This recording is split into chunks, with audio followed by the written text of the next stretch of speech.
Abórú Abóyè Abọ, peace and endless blessings. It is I, IFÀ Umilade Fatosin. I am your medicine woman, storyteller, artist, and host of Sacred Waters Healing Temple, the home of divine mysticism, ancestral medicine, assisting us into the cosmic rebirth of the ascension of our true selves. And on this day, today, I will be diving into the Olódù Èṣe of Ògunda Méjì, and I'll be sharing a petaki of the message that comes with Ògunda Méjì. Ògunda Méjì is really significant to me because it talks about a road that cuts the hands that build, about the hardship that comes with building. When Ògunda Méjì opens, it doesn't just come with ease. It comes with cuts and force entering into a room or cutting through a new path. This is the Odu of Ogun. Ogun is the Orisha of iron, labor, conflict, construction, blood, and progress. It is the Odu of Eshu, who stands at the crossroads of every decision made too fast with haste. It speaks with Ifa through Orunmila, warning the one who receives it. Your hands are powerful, but power without discipline destroys the house it's meant to build. Ògunda Méjì tells us that not every struggle is spiritual attack. Some struggles are the result of carrying too much, working without rest, and fighting battles that don't belong to you. In the Pataki, there is a person moving through life with strength, real strength. They work very hard, they endure, they carry others, but slowly, quietly, enemies form, not always visible ones. Sometimes they are rivals. Sometimes there are people who smile while waiting for you to fail.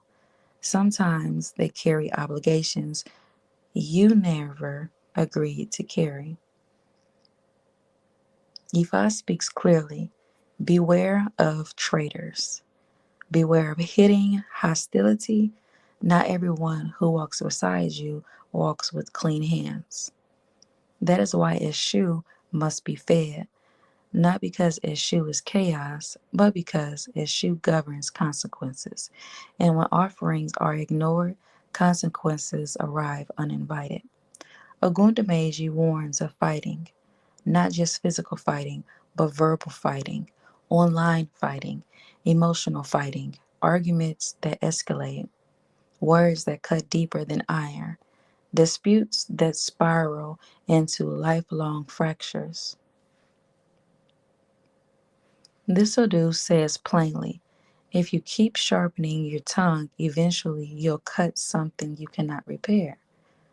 And then there is the warning for women.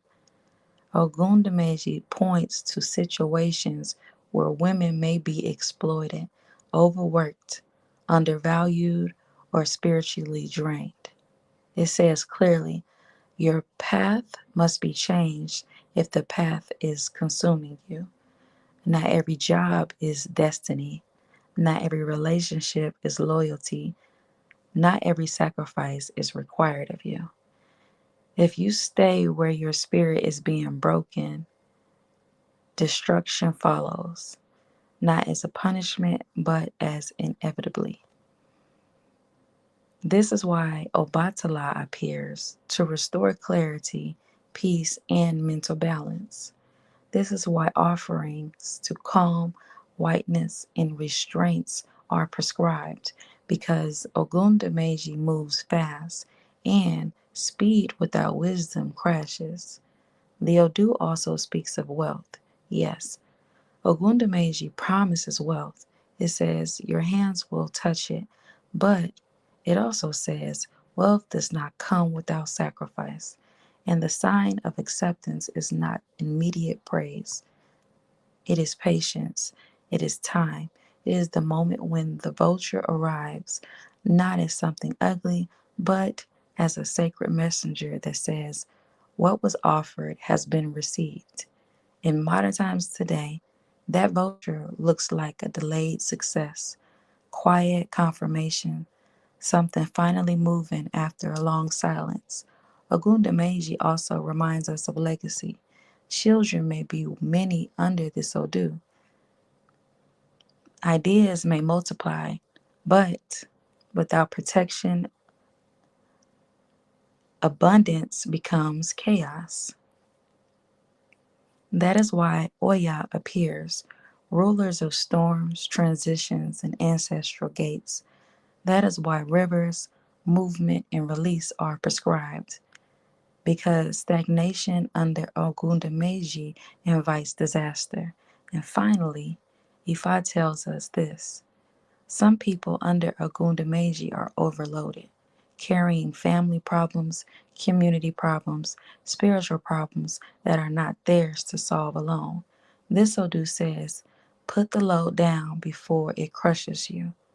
This is why rituals of cleansing, even simple ones like salt, water, breathing, and spoken protection, matter. Because words shape reality here, and what you declare becomes law. Ògunda Méjì is not gentle, but it is honest. It does not come to scare you, it comes to forge you, to teach you when to fight and when to walk away, when to build and when to rest, when to speak and when silence is protection. Because iron, when guided, builds civilizations, and iron, when reckless, destroys everything in its path. And that is Ògunda Méjì.